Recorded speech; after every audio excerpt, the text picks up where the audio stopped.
Maqsad, asosiy mohiyat nima ekanligini tushunish. Elliotchilar bozorda o'zi nimaga kerak, nima uchun bunaqa holatda tahlil mavjud degan savolga javob topish. Biz hozir hamma qoidani tekshirib, ko'rib ololmaymiz, lekin mohiyatda misol sifatida mana shu tarzda tushuntirib berishga harakat qilmaymiz do'stlar. Elliotni tushunadiganlar qayerdan kirish kerak, qayerdan chiqish kerak juda ham yaxshi bilishadi. Shunchaki trend bilan savdo qiladiganlar yoki tajribasi biroz kamroq bo'lgan treyderlarimiz biroz kechroq kirishadi, ertaroq chiqib ketishadi va holatni to'g'ri baholay olishmaydi. Bir marta chiroyli tahlil qildingiz, bitta fazani ushladingiz, bozordagi dinamikani tushundingiz va qachon bitimga kirish kerak, qachon chiqib ketish kerak degan narsani albatta shubhasiz o'zingizda ishonch bilan o'sha grafikda ko'rishni boshlaysiz aziz do'stlar. Bu eng o'sha Elliotda yoqimli joyi.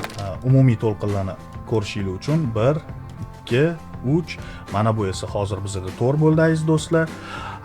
To'r yakuniga yetgandan keyin oxirgi trendni kuchini ko'rish uchun 5-to'lqin kutiladi aziz do'stlar. Ya'ni narx hozir qayerga ketadi yoki hozir qanaqa holatda turibdi bozor degan savolga javob berishda sizda kuchli asos bo'ladi bozor.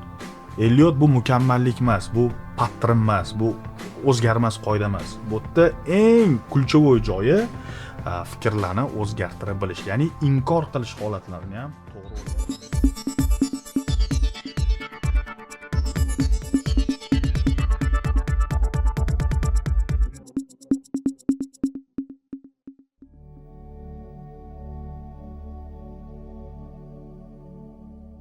Assalomu alaykum. Men Qodirov Hakam, Uranus Pro mentor hisoblanaman. Obunachilarimiz tomonidan ko'p so'ralgan va uzoq kutilgan mavzu Elliot strategiyasi. Do'stlar, bugun sizlar bilan ushbu mavzu haqida batafsil gaplashamiz. Oxirgi yarim soat davomida siz Elliot strategiyasi o'zi nima, u qanday ishlaydi, boshqa nazariyalardan qanday farqi bor, kimlar uchun mos ekanligi kabi ko'plab savollarga javob olasiz va sizga kerak bo'lgan foydali ma'lumotlarni ham bilib olasiz. Hozir aziz do'stlar, grafik orqali mana shu strukturani boshlang'ich ko'rinishini aniqlab olamiz va har bitta impulsiv harakat yoki korrektiv harakat bozordagi odamlarning hissiyotini qay tarzda ko'rsatib bera olishini guvohiga aylanamiz aziz do'stlar. Bozorda tabiiyki bilasizlar yo'nalishlar 3 xil, ya'ni o'suvchi trend, yonlama trend hamda tushuvchi trend hisoblanadi. Ya'ni up trend, down trend hamda flat hisoblanadi aziz do'stlar. Tasavvur qiling, narx qaysidir yo'nalishda o'zini strukturasini yakuniga yetkazdi. Ya'ni trend mana bu nuqtada zaiflashdi va yangi harakat uchun kuch yig'moqda aziz do'stlar. Elliot esa aynan o'sha fazadan boshlab o'zini kuchini ko'rsatishni boshlaydi. Ya'ni agar oxirgi strukturalar buzilsa, trend chiziqlari buzilsa yoki o'zidan oldingi korreksiya qismlari yakuniga yetgandan keyin biz birinchi to'lqin qidirishni boshlashimiz mumkin. Birinchi to'lqin bu nima? Yangi trendning boshlanishi, yangi trendni eng birinchi fundamenti, ya'ni bloki hisoblanadi aziz do'stlar. Demak, mana bu holatda biz birinchi to'lqinni topdik, yangi trend uchun bizda o'sha bitta asos bor. Mana bu vaziyatda sizga, menga o'xshagan treyderlar hali savdoga kirishmaydi. Bu yerda o'sha katta sarmoyadorlar, qo'rqmaydigan, katta tajribaga ega bo'lgan sarmoyadorligini risk qilishi mumkin aziz do'stlar. Birinchi to'lqinni o'zini tasdiqlab berish uchun bizga keyingi qadam, ya'ni korrektiv to'lqin, ikkinchi to'lqin kerak bo'ladi aziz do'stlar. Ikkinchi to'lqin ABC ko'rinishda bo'ladi. Juda ham ko'p holatlarda aziz do'stlar. Birinchi to'lqin esa ichki strukturali, ya'ni fraktal tizim bilan shakllanadigan 1 2 3 4 5 bilan bo'ladi. Tasavvur qiling, siz 1 2 3 4 5 mana bu time frame'da emas, o'zidan kichkina bo'lgan time frame'da ko'rdingiz. Hozirgi time frame'da shu 5 ta ichki struktura mikro to'lqin katta time frame'dagi bitta to'lqin sifatida gavdalanadi. Ya'ni men birni topganimda ichida kichkina time frame 1 2 3 4 5 shakllangan bo'lishi kerak. Ikkinchi to'lqin esa mana shu boshlang'ich trendga qarshi harakat hisoblanadi. Ya'ni bu bosqich aziz do'stlar shubha bosqichi bo'ladi. Juda ko'pchilik mana shu fikrlaydiki, bo'ldi, demak, mana bu holatda tushuvchi trend edi, bu qisqa atkat bo'ldi, korreksiya bo'ldi, endi yana narx pastga harakatini davom ettiradi degan fikrda bo'ladi. Lekin Elliot nazariyasi bo'yicha struktura o'zgargandan keyin, birinchi to'lqin yakuniga yetgandan keyin, ichki mikro to'lqinlar, ichki bloklar hosil bo'lgandan keyin mana shu harakatga shubha bosqichi, qarama-qarshi kuch yig'ish bosqichi bo'ladi aziz do'stlar. Bunaqa vaziyatda Fibonacci albatta bizga kerak bo'ladi. Fibonacci bu o'sha Elliot bizga strukturani odamlarni psixologiyasi bilan ko'rsatib beradigan bo'lsa, grafikda o'sha ketma-ketlik, ya'ni 1 dan 5 gacha va ABC ketma-ketligi bilan ko'rsatib beradigan bo'lsa, Fibonacci uni raqamlar bilan korrektirovka qilib turadi. Ya'ni o'sha bizada taxminiy diapazonlar bo'ladi. Misol uchun ABC holati Fibonacci'ni agar biz birinchi to'lqinni boshdan oxirigacha Fibonacci tortadigan bo'lsak, bir butun deb olishimiz mumkin. Mana shu bir butunni 50% dan 38% dan 78% gacha oralig'ida bo'ladi degan teoriya berilgan. Misol uchun 38 da agar ABC shakllanadigan bo'lsa, aziz do'stlar, ya'ni 1.38% shakllanadigan bo'lsa, bu juda ham sayoz korreksiya, ya'ni hozir bundan keyingi harakat tezkor bo'ladi, uzunroq bo'ladi degan fikrni berishi mumkin. Keyingi variant 50, aziz do'stlar. Bu yoqda 50 da standart, ya'ni birinchi to'lqindan keyin birinchi to'lqinni 50% ni qaytarishi, korreksiya qilishi ko'p kuzatiladigan standart darajalardan bittasi. Va oltin nisbat bor aziz do'stlar, oltin kesim bor bizda. Oltin kesim bu 61.8 darajasi hisoblanadi. Ya'ni sodda qilib aytganda, siz 100 ta shunaqa patron, 100 ta formatsiyani topdingiz, 100 tasidan 60-70 tasi taxminan mana shu 61 gacha cho'ziladi aziz do'stlar. Demak, birinchi to'lqin, ikkinchi to'lqin nima ekanligini tushundik aziz do'stlar. Birinchi to'lqin yangi fazani boshlanishi, bu start. Ikkinchi to'lqin bunga shubha, ya'ni yangi trend boshlanganini shubha bosqichi, bu ko'pchilik bo'ldi, eski trend davom etyapti degan fikrga borishi mumkin. Lekin aziz do'stlar, bu unaqa narsa emas. Elliot shu narsani ko'rsatadiki, agar yangi yo'nalish boshlansa, odamlar bozorga kiradi, unga qarshilik bo'ladi va asosiy katta kuch mana shu 3-to'lqinda boshlanadi degan fikr beriladi aziz do'stlar. Tasavvur qilasiz, bu yoqda o'zining qoidalari bor.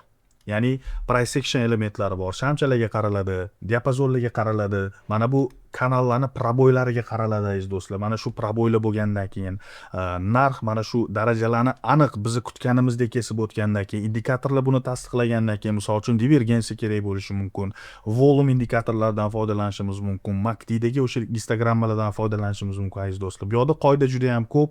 Bugungi darsimizda har birini ko'rib chiqolmaymiz aziz do'stlar. Maqsad asosiy mohiyat nima ekanligini tushunish. Elliotchilar bozorda o'zi nimaga kerak, nima uchun bunaqa holatda tahlil mavjud degan savolga javob topish. Demak, yangi yo'nalish boshlanganda odamlar trendda boshlanishi uchun bitimga kirishi mumkin, faqatgina qo'rqmaydiganlar, jasurlar bu yerda bozorga kiradi. Bu unga qarshi shubha bosqichi va asosiy bosqich aziz do'stlar, bu 3-impulsiv to'lqin hisoblanadi. 3-impulsiv to'lqin katta sarmoyadorlar uchun ham, bizga o'xshagan treyderlar uchun ham, xullas omma uchun ham, kattalar uchun ham, barcha uchun bir xil eng kuchli kutiladigan faza hisoblanadi. Ya'ni bu trend yo'nalishini tasdiqlab beradigan asosiy bosqich aziz do'stlar. Bu yerda hamma bitimga kiradi. Elliot tushunadiganlar qayerdan kirish kerak, qayerdan chiqish kerak juda ham yaxshi bilishadi. Shunchaki trend bilan savdo qiladiganlar yoki tajribasi biroz kamroq bo'lgan treyderlarimiz biroz kechroq kirishadi, ertaroq chiqib ketishadi va holatni to'g'ri baholay olishmaydi. Elliot nazariyasi esa ham o'sha struktura ketma-ketlik bo'yicha, ham masofa taraflama, Fibonacci orqali masofa taraflama, kanallar, chiziqlar, chegaralar orqali orientirni topib beradi. Ya'ni men bozorda hozir holat qanaqa ekanligini o'sha ketma-ketlik asosida tushunishim mumkin. Siz ham bu narsani to'liq o'rganadigan bo'lsangiz, siz ham o'sha buni tushunishni boshlaysiz. Ya'ni hozir birinchi to'lqinda turibdimi, keyin nima harakat kutilyapti, ikki tugadi, endi hozir nima bo'lishi mumkin degan savollarga mana shu tartibda ketma-ketlikda javob topishinglar mumkin bo'ladi. Misol uchun 3-to'lqin yakuniga yetgandan keyin aziz do'stlar, bu yerda ham mikro to'lqinlar bo'ladi, ichki struktura bo'yicha mikro to'lqinlar bo'ladi. Ichida ham tasavvur qiling, siz D1 da turibsiz, H1 da yoki undan kichkina time frame'da 1, 2, 3, 4 hamda 5 albatta bo'lishi kerak. Ayniqsa 3-to'lqinda bu qoida aziz do'stlar. Bundan tashqari yana o'zini qoidalari juda ham ko'p, lekin 3-to'lqin bu tasdiqlash asosiy bozorni trendni yuragi hisoblanadi aziz do'stlar. Men mana bu nuqtagacha trend o'zgardimi yoki yo'qmi hali ikkilanish holatda edim, lekin 3-to'lqin shakllandimi, trend yo'nalishi buy ekanligi уже tasdiqlandi. Ya'ni bu yoqda shubha yo'q aziz do'stlar. Elliot mana shu ketma-ketlik bo'yicha bizga ma'lumotlarni yetkazib bergan. Demak, 1 bor, 2 bor, 3 bor va keyingi kutiladigan harakat mana shu eng katta bo'lib turgan impulsimizga qarshi korrektiv to'lqin yana aziz do'stlar. Bu yerda A, B yana S bo'lishi mumkin aziz do'stlar. Undan tashqari yana X to'lqin, yana ABC, yana ABC, ya'ni bu murakkab korreksiya bosqichi aziz do'stlar. Bunga alohida bilim, alohida yondashuv, alohida tajriba kerak bo'ladi aziz do'stlar. Ikki og'iz gap bilan korreksiyani hammasini tushuntirib qo'yish juda ham qiyin. Umumiy qilib olganda 4-to'lqin trendga qarshi dam olish bosqichi, ya'ni keyingi harakat uchun kuch yig'adigan bosqich hisoblanadi. Ya'ni 2 hamda 4-to'lqinlarimiz bu impulsiv emas, korrektiv to'lqinlar hisoblanadi. 1, 3 hamda 5 bu impulsiv to'lqinlar hisoblanadi aziz do'stlar. Demak, trend yo'nalishimizni 3 tasdiqlab berdi. Mana bu harakatga, kuchli harakatga dam olish bosqichi yana qo'shimcha bo'ladi aziz do'stlar. Ya'ni bu narsa bo'ladi, chunki impuls doimiy davom etavermaydi. Bozorda 3 xil faza bor. Bu narsani ham ma'lumot sifatida saqlab qo'yinglar. Bozor 3 xil siklda harakatlanadi. Impulsiv, nakapleniya hamda zamedleniya. Ko'p holatlarda nakapleniya hamda zamedleniya fazasi mana shu 4-impulsimizga, 4-to'lqinimizga to'g'ri keladi aziz do'stlar. Mana bu faza esa uskarena fazasi, ya'ni impulsiv faza hisoblanadi. 3-to'lqin hech qachon mayda-mayda harakatlar bilan yollanma diagonal holatda o'smaydi. Qisqa muddatda juda ham tez harakatlarni ko'rishingiz mumkin bo'ladi aziz do'stlar. Bu narsa juda ham ko'p Elliot tomonidan isbotlab berilgan va hozirgi kunga kelib Elliot bo'yicha tahlil qiladigan har bir trader borki, bu narsani inkor qilmaydi. Ya'ni haqiqatan ham eng kuchlisi 3 degan narsani hech kim yo'q, unaqa narsa emas deb aytolmaydi aziz do'stlar. Ki bu narsa juda ham ko'p marotaba isbotlangan. Demak, 1 topdik, 2ni topdik, 3chi maqsadini ham tushundik aziz do'stlar. Mana 1, 2, 3 boshqa rangda ham chizib qo'yaman. Umumiy to'lqinlarni ko'rishingiz uchun 1, 2, 3. Mana bu esa hozir bizda to'r bo'ldi aziz do'stlar. To'r yakuniga yetgandan keyin oxirgi trendni kuchini ko'rish uchun 5-to'lqin kutiladi aziz do'stlar. Bu to'lqinni nomlanishini sizlar o'sha oxirgi zarba deymizmi, oxirgi kuchlanish deymizmi, bu yerda o'sha trend charchayotganiga bizda shubha bo'lishi kerak emas. Ya'ni 5-to'lqin shakllandimi, уже A, B, C korreksiyasi kirib keladigan moment bo'ladi aziz do'stlar. 5-to'lqinning ichida ham asosan o'sha ichki struktura bo'yicha 1, 2, 3, 4, 5 lar kutiladi. 1, 2, 3, 4, 5 mikrostruktura kutiladi. Shunda bizda bu 1, bu 2, bu 3, bu 4, mana bu 5 bo'ladi aziz do'stlar. Demak, 1dan 5 gacha bo'lgan holat, mana shu struktura trend yuragi, ya'ni bu boshlanishi, bu shubha, bu tasdiq, bu dam olish, bu esa oxirgi trendni kuchi aziz do'stlar. Ya'ni har birini o'zini atamasi, o'zini ma'nosi, o'zini vazifasi bor. Mana shu holatni ko'rdikmi? Elliot bo'yicha grafikda shu narsani ko'rdikmi? 5-to'lqin yakuniga yetgandan keyin albatta biz kutishimiz kerak bo'ladigan narsa bu korrektiv A, B, C to'lqinlari. Korrektiv ABC to'lqinlari esa aziz do'stlar har xil bo'ladi. U yoqda ham misol uchun flat bo'lishi mumkin, zigzag bo'lishi mumkin, uchburchak ko'rinishda bo'lishi mumkin, qisqa, cho'zilgan, chuqur, sayoz, bunaqa narsalar juda ham ko'p. Bu yoqda albatta Fibonacci yordam beradi, shakllarni tushunish yordam beradi aziz do'stlar. Demak, ko'rib turganingizdek, trend yakuniga yetdi. Trend chizig'ini tortadigan bo'lsangiz, o'suvchi trend borligiga sizda hech qanaqa shubha bo'lmaydi. 3 buni tasdiqlagan, 5 buni oxirida уже oxirgi zarba bilan, oxirgi kuchi bilan isbotlab bergan bo'ladi. Ana endi ko'p holatlarda A, B, C korreksiya holati mana shu trendga qarshilik qiladi aziz do'stlar. Ya'ni umumiy trendimizga A, B, C to'liq bitta funksiya korreksiya sifatida jamlanma sifatida qarshilik qiladi. A ni o'zi, B ni o'zi yoki S ni o'zi degan tushuncha yo'q. Ketma-ketlik ABC bo'ladi aziz do'stlar. Bu yoqda A ichki struktura bo'yicha impulsiv hisoblanadi, B yana o'sha korrektiv hisoblanadi, ABC bo'ladi, S yana ichki struktura bo'yicha 1 2 3 4 5 dan tashkil topgan bo'ladi. Tabiiyki aziz do'stlar, sizlar hozir ko'rib turganinglar ham katta time frame, ham kichkina time frame'dagi holat. Bundan nimani tushunib olish mumkin? Elliot M1 da ham o'sha struktura bo'yicha ishlaydi, D1 da ham yoki oylik time frame da ham xuddi shu struktura bo'yicha ishlaydi. Faqatgina farq shundan iboratki, siz H1 da 1 2 3 4 5 A B S ni topdingizmi? D1 da bu 1 2 bo'lishi mumkin aziz do'stlar. Endi 3-to'lqinga harakat boshlanayotgan bo'lishi mumkin aziz do'stlar.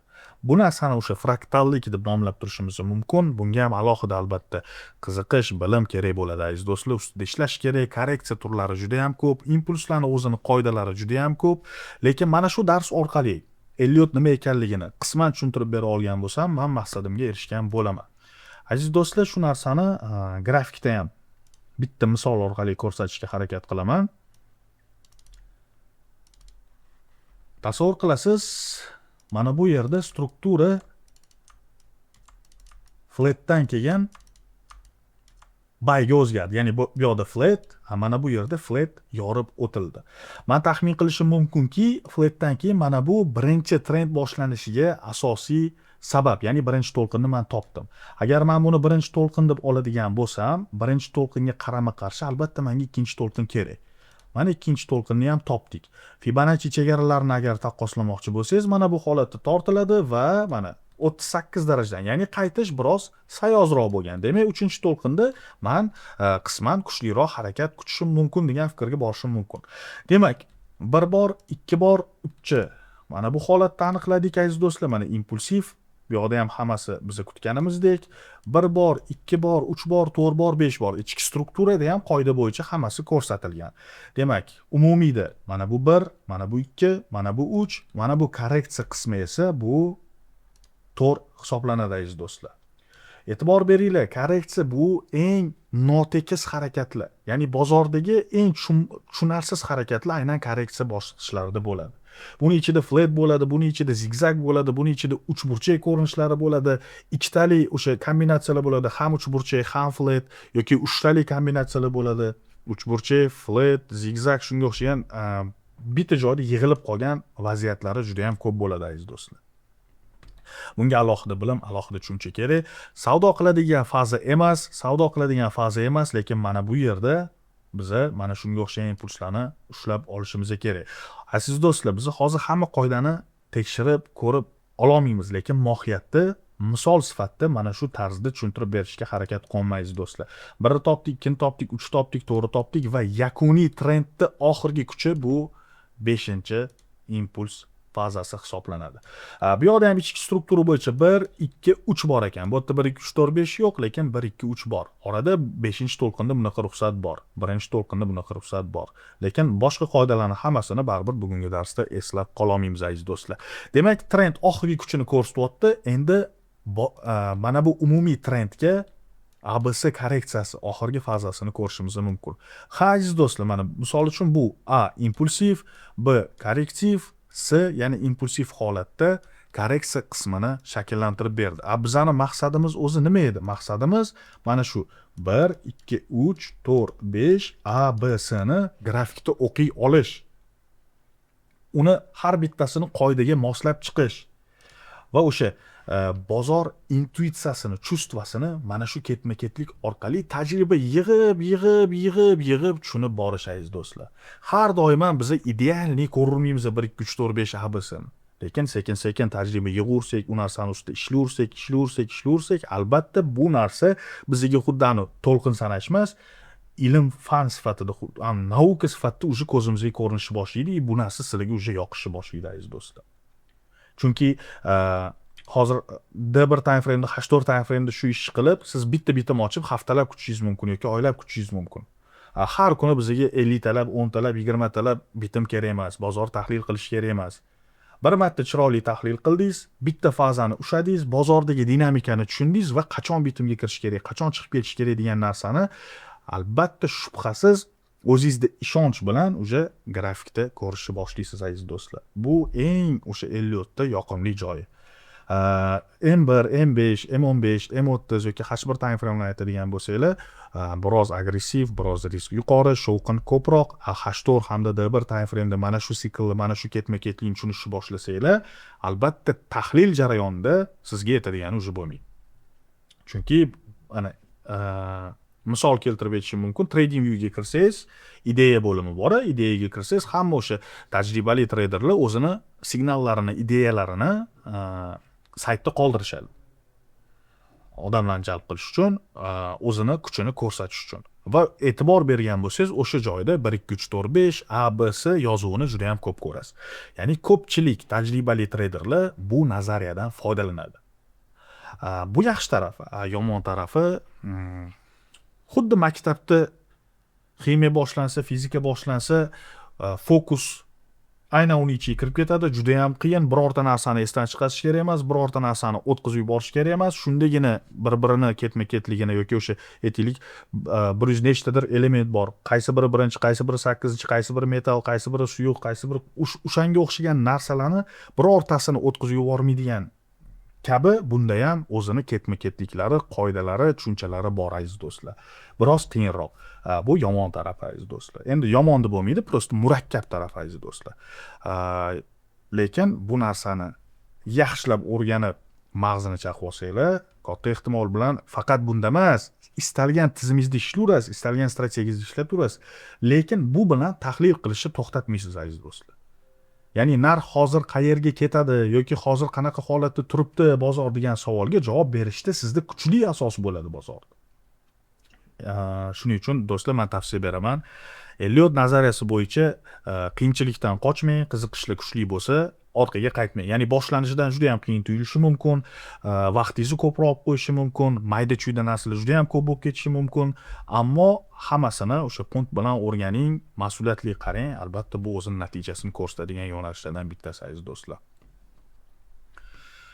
Demak, 1 2 3 4 5 AB'sini topdik va struktura yakuniga yetdi deb hisoblayman. Balki mana shu yer o'zidan yana 1 2 3 4 5 boshlanib ketishi mumkin. Men hozir shunga o'xshagan vaziyatni ko'ryapman. Mana struktura o'zgardi, oxirgi maksimumlar yangilandi, trend yana yo'nalishini boshqatdan boshladi va xuddi boyagi sistema bo'yicha endi men sanoqqa olib keturaman. Demak, mana bu 1, mana bu 2, mana bu impulsiv to'lqin 3 aziz do'stlar, mana bu korrektiv to'lqin 4, mana bu trendning oxirgi kuchi 5, mana bu esa A, B, S, yana korreksiya boshlandi. Do'stlar, misol uchun qaysidir trend o'zgarganda struktura o'zgaradi yoki flatga tushgandan keyin narx tepaga pastga o'tgandan keyin yo'nalishni aniqlab olishingiz mumkin. Ba'zi bir holatlarda xatolik bo'ladi. Aytaylik, siz 3-to'lqin deb oldingiz, lekin 4 mana bu birni hududiga kirib ketdi. Sanoq to'xtatadigan momentlari bo'ladi. Buni bir deb oladigan momentlari bo'ladi aziz do'stlar.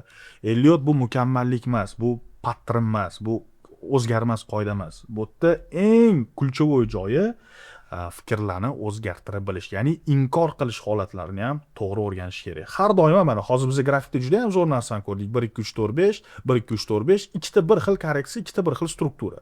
Lekin u yog'iga har doim bu narsa 100% davom etadi degani emas. Chunki mana ko'rib turibsizlar, bu yerda o'sha flat struktura, men buni 1 deb olganim bilan 2 3 yo'q. Demak, birni men boshqatdan topishim kerak. Yo'nalishni men boshqatdan aniqlashim kerak. Fibonacci bilan men buni taqqoslashim kerak. O'ziga yarasha qiyinchiligi, o'ziga yarasha qoidalari bor. Eng asosiysi, vaqt yo'qotishdan qo'rqmang. Albatta bu o'zini foydasini kelajakda ko'rsatadi. Mana misol uchun Elliotdan oldin juda ham ko'p strategiyalarni bilganman, juda ham ko'p yo'nalishlarni bilganman, hammasidan foydalanganman, robotlar, shunga o'xshagan narsalar juda ham ko'p bo'lgan. Ammo Elliot uje mana o'sha planimga kirib kelgandan keyin, savdo rejamga kirib kelgandan keyin umumiy savdolarimda o'zgarishlar boshlandi menda ham. Ya'ni aytmoqchimanki, boshqa strategiyalarni to'xtatganim yo'q, lekin tahlilimda har doim Elliot endi bor. Ishonch menda bu yo'nalish bo'yicha juda ham yuqori aziz do'stlar. Xatolar el qatori bizada ham bo'ladi. Xatolar ayniqsa boshlang'ich paytda juda ham ko'p kuzatilishi mumkin. Siz to'lqin sanashda chalkashmovchiliklar, time framelarni taqqoslashda chalkashmovchiliklar, bitim точка входalar, stop losslar, u narsalarda juda ham ko'p muammolarga uchrashingiz mumkin. No, hammasini sekin-sekin bartaraf qilganingizdan keyin boya aytganimdek yo'nalish sizga уже yoqishni boshlaysiz do'stlar. Bugungi dars bo'yicha o'zingizlarning fikr mulohazalaringizni albatta qoldiringlar. Kommentariyalar bo'lsa biz yana o'sha kamchiliklar bo'lsa to'ldiramiz. Yaxshi taraflari bo'lsa bizga motivatsiya bo'ladi. Keyingi videolarda nimalar xohlashinglar haqida fikrlarni qoldiringlar aziz do'stlar. Albatta bularni ko'rib Uranus jamoasi ishlashda davom etadi, ya'ni izlanishda davom etamiz aziz do'stlar. Do'stlar, Elliot nazariyasi nima? Elliot bu bozor ritmi uchun ishlatiladigan nazariya. Bu indikator emas. Aziz do'stlar, bu bozor narxi ortidagi psixologiya va ritm bo'lib, u tabiiy qonunlarga bo'ysunadigan tizim hisoblanadi. Masalan, texnik tahlil bozor qayerga harakat qilganini ko'rsatsa, Elliot nazariyasi nega aynan shu joyga kelganini va keyingi bosqichda qayerga borish mumkinligini ko'rsatib bera oladi. Qisqacha aytadigan bo'lsam, Elliot nazariyasining asosiy maqsadi bozor tasodifiy emasligini, balki ritmik tuzilma orqali harakat qilishini tushunishdir. Narx harakati impuls va korreksiya bosqichlaridan tashkil topganini ko'rsatadi. Trend qaysi bosqichda ekanini aniqlash mumkin bo'ladi. Oldindan rejalashtirilgan kirish va chiqish nuqtalarini topishga juda katta yordam beradi. Ko'pchilik beradigan savolga javob beraman. Elliot nazariyasi boshqa yondashuvlardan nimasi bilan farq qiladi? Masalan, Wyckoff nazariyasi bozorda hajm, vaqt va darajalar asosida matematik yondashuv bilan ishlaydi. Klassik texnik tahlil esa ko'proq trend chiziqlari, darajalar va zonalar bilan ishlaydi. Price action elementlari esa bozorda narx reaksiyalarini o'rganadigan yondashuv hisoblanadi. Kimlar uchun mos desangiz, kam savdo qiladigan, lekin aniqlikni xohlaydiganlar uchun Elliot juda ham mos. Har bir signalga kirmaysiz, mantiqiy joy kutasiz, stop loss oldindan aniq bo'lishini xohlaysiz. Shunaqa treyderlar uchun bu yo'nalish juda ham mos. Bu yondashuv sabr va tizim talab qiladi. Bozorda tayyor ssenariylar bilan kirish, A va B variantlarini oldindan rejalashtirish muhim. Bu o'rta darajadan yuqori bo'lgan treyderlar uchun ham kerak. Agar siz klassik texnikani bilsangiz, trendni sabr bilan kutsangiz, zonalar va patternlar bilan ishlasangiz, bu bilimlarni yuqori darajadagi tizimga aylantirish uchun Elliot juda katta yordam beradi. Do'stlar, hozir yarim soat davomida biz sizlar bilan Elliot nazariyasini nima va qanaqa ishlashini ko'rib chiqdik. Hozir sizlar bilan yuzaki tanishuv bo'ldi. Lekin siz yuqorida aytib o'tganimdek bozorga aniq ssenariy asosida kirmoqchi bo'lsangiz va tizimli savdo qilmoqchi bo'lsangiz, Elliot nazariyasi ayni muddao. Kursimiz haqida sizlarga ma'lumot bermoqchiman. Siz barcha to'lqinlarning individual xususiyatlarini, impulsiv to'lqinlar, korrektiv to'lqinlar, fraktallik, Fibonacci nisbatlari va diagonallarni chuqur o'rganasiz. Eng asosiysi bir hafta davomida turli time frame kombinatsiyalarida amaliy tahlillar bo'lib o'tadi. Do'stlar, Elliot juda katta mavzu, lekin mana shu qisqa kurs davomida bozor tasodifiy emas, balki struktura ekanligini tushunib yetasiz. Eng asosiysi, bu kursdan keyin siz bozor tahlilida kuchli qurolga ega bo'lasiz. Do'stlar, kursning narxlari haqida va boshqa ma'lumotlar haqida pastda havola qoldirdik. Havolaga kiring, ro'yxatni to'ldiring va menejerlarimiz yoki shaxsan o'zim sizga javob beraman. Darsimiz sizga foydali bo'ldi deb o'ylaymiz. Keyingi darslarda ko'rishguncha